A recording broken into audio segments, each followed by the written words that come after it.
Hey everybody, and welcome back to the channel. This is Ahili Bhattacharya, your study buddy. And yes, this video is for the students who are preparing for an exam or just want to master the Poisson distribution. Okay, so yes, you are in the right place because today we are not just going through theory, we are tackling five classic must know problems that always seem to pop up in exams. We will cover everything from finding probabilities in a book to a car hire firm, defective products, and even a tricky one where we need to find the mean itself. Okay, so yes, grab your notebook and let's get started with our first question, which we will have about errors in a book. Yes, can you see the question here? Look at the question. In a book of 520 pages, 390 errors occur. Assuming a Poisson law for the number of errors per page, find the probability that a random sample of 5 pages will contain no error. Alright, what is the first step? Step 1 is always to find our average, our lambda. Here we have 390 errors spread over 520 pages. So the error rate per page is 390 divided by 520, and that simplifies beautifully to 0.75. So basically our lambda is equals to 0.75. And coming to the next page, look at here. Our next step is what? We will define our random variable capital X, okay? So our random variable capital X is the number of errors per page. The Poisson distribution formula, which is the PMF, is probability of capital X equals to small x is equals to e to the power minus lambda into lambda to the power x divided by x factorial. First, we need the probability that a single page has no errors. That is probability of capital X equals to 0. And if you plug in our values, we have e to the power minus 0.75 into 0.75 to the power 0 divided by 0 factorial. Anything to the power 0 is 1, right? And 0 factorial is 1. So the probability for one page is just e to the power 0.75. Okay? Now, the question asks for 5 pages with no errors. Since the pages are independent, we multiply the probability for one page by itself 5 times, okay? And that is e to the power minus 0.75 to the power 5, which is e to the power minus 3.75, and which approximates to 0.0235, okay? Now, many students ask why we are raising it to the power of 5 and not multiplying by 5. That is the answer I have already given. Like, because the pages are independent, we multiply the probability for one page by itself. Okay. Now, coming to the next question, as you can see. See, question 2 is a classic, okay? A car hire firm has two cars. The number of demands for a car each day follows a Poisson distribution with a mean of 1.5.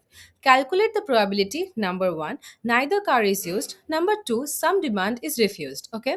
Here, our lambda is given directly, right? It is given in the question. Lambda is equals to 1.5 and x is the number of demands. For part 1, we can see neither car is used. That means the demand is 0. So probability of capital X equals to 0 is equals to e to the power minus 1.5 into 1.5 to the power 0 divided by 0 factorial. That is just e to the power minus 1.5, which works out to be 0.223. Right? Simple. Coming to the next part. Yes, coming to the second part, which is some demand is refused. When will a demand be refused? Can you guess?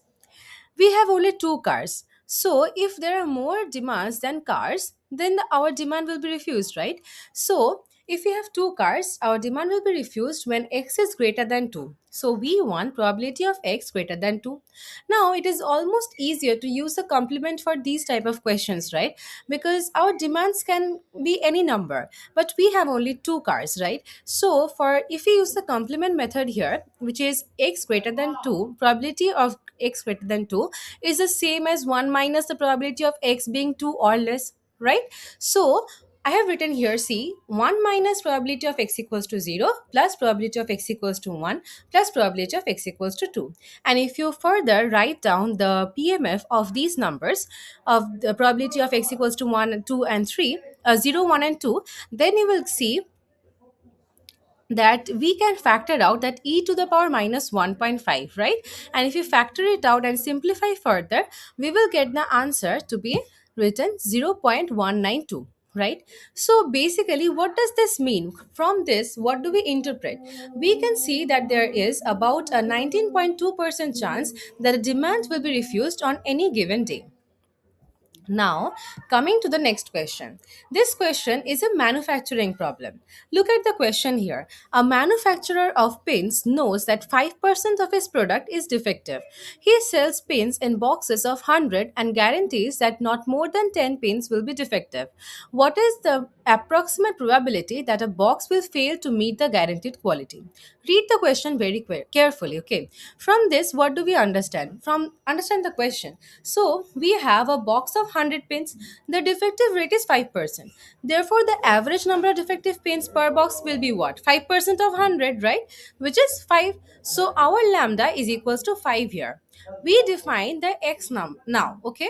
What is the x? X is a random variable. So, we define x as the number of defective pins in a box. The guarantee is that not more than 10 pins are defective. A box will fail to meet the guarantee if it has more than 10 defective pins. So we need what? What is our need here in this question? We need probability x greater than 10.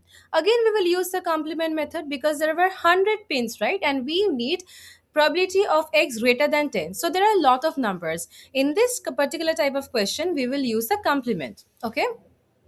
So then how will we write it? Probability of x greater than 10. Look at here, I have written C.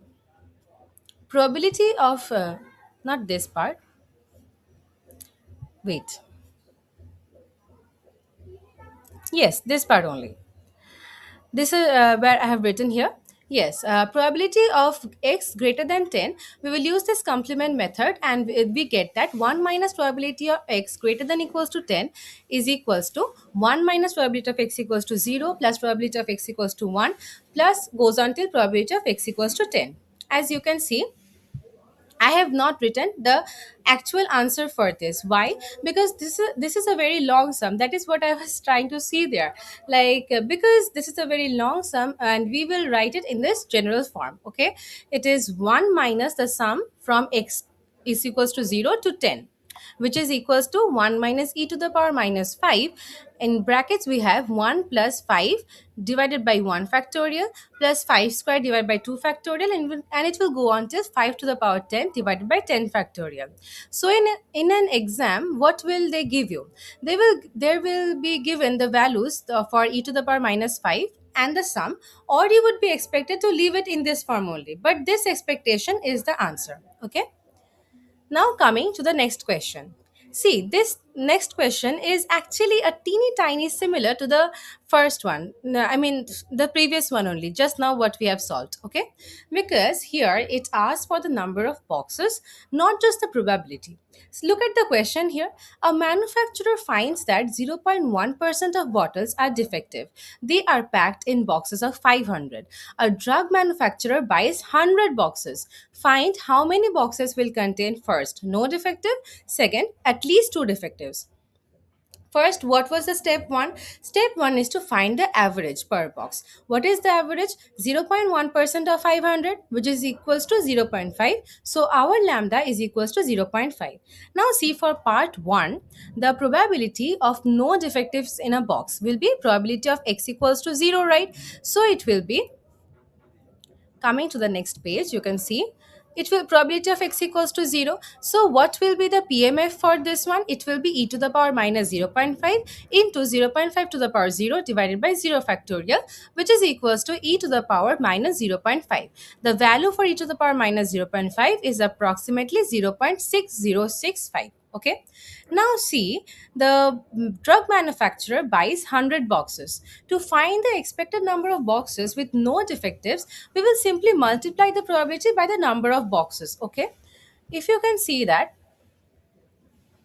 here, we are multiplying it with the number of boxes, right? So, if we multiply it, we get 60.65. Since we are talking about boxes, we round to the nearest whole number. So, approximately 61 boxes will contain no defectives. Now, coming to the next part of the question, which is probability of at least two defectives. That is probability of x greater than equals to 2. Using the complement here also, we will get 1 minus probability of x equals to 0 plus probability of x equals to 1. And we already know how to write it, right? So from here also we can take out the we can factor out e to the power minus zero point 0.5, and we get this. And if we simplify further, we get the answer to be 0.091. For 100 boxes, the number of boxes with at least two defectives is 0.091 into 100, that is 9.1. And rounding that, we get 9 boxes, right? Now we have the final question of today's class. Okay, so look at the question here. It is a bit of a brain teaser. If x is a Poisson distribution, Poisson variable, such that probability of x equals to 2 is equals to 9 into probability of x equals to 4 plus 90 into probability of x equals to 6, you have to find the mean of x. This looks scary, but it's just algebra. We don't know the lambda here, so we will use a formula and solve for it. Okay, look at how I have solved it. See, how am I solving for it? We write out the PMF for each case, okay? For x equals to 2, x equals to 4, x equals to 6, and the given statement which is there, okay? So it will be e to the power minus lambda into lambda square by 2 factorial is equals to 9 into e to the power minus lambda into lambda to the power 4 divided by 4 factorial plus 90 into e to the power minus lambda into lambda to the power 6 divided by 6 factorial. Now first notice that e to the power minus lambda is a common factor on both sides. Since it's never 0, we can cancel it out completely. And great. Then we can do what? Here we are cancelling out the e to the power minus lambdas first only, and then see, we are simplifying the factorials. First the 2 factorial, then 4 factorial, then 6 factorial, and we will see what is there to cancel from the numerator and the denominator. Then we are left with what? Lambda square by 2 is equals to 3 into e to the power minus lambda. If we cancel out the lambdas from here only, then we are left with lambda to the power 4 divided by 4 into 2 plus lambda to the power 6 divided by 4 into 2. Since the denominator are same, then we can add it up, right? So 3 into lambda to the power 4 plus lambda to the power 6, and here we are left with lambda square. And if you simplify further, we get this thing. And if you want the lambdas to be together, you want it, right? Because you have to do further calculation. So you will do cross multiplication here, and we get lambda square into, and we will factor out the lambda square from here, okay? Because we are left with lambda 4 to the lambda to the power 4 plus lambda to the power 6, right? And if we take out one lambda square, we will be left with 3 into lambda to the power 2 plus lambda to the power 4 divided by lambda square. And from here we can see that lambda square gets cancelled, and we are left with 3 into lambda square plus lambda to the power 4 minus 4 is equals to 0. And then we arrange it in the we arrange it in the number of powers, okay? As in, the highest power will be the first term, and like that. This will be 3 into lambda to the power 2, okay? I've written this wrong.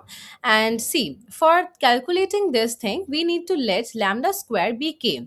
If you let that, then the quadratic equation which forms is k square plus 3k minus 4, okay? So basically, this can be if you factor it out, and you see that k plus 4 into k minus 1 is equals to 0, which basically means that k is equals to minus 4 or k is equals to 1. But remember, k was what? K was lambda square, right? So lambda squared can't be negative, right? So we discard k is equals to minus 4. Therefore, lambda square is equals to 1, which means lambda is equals to 1. Again, lambda is a positive mean, so we take the positive root, okay? So the mean of this Poisson distribution is 1. Pretty neat, right? So, yes, and that wraps up our 5 problems for today. And we have covered a lot, from basic probability to finding the mean itself. I hope this was helpful for your exam preparation. If you enjoyed this video and want to see more, please hit that like button and subscribe to the channel. In the next video, we will be moving to the geometric distribution. And yes, thank you for watching, and I'll see you in the next one. Bye bye.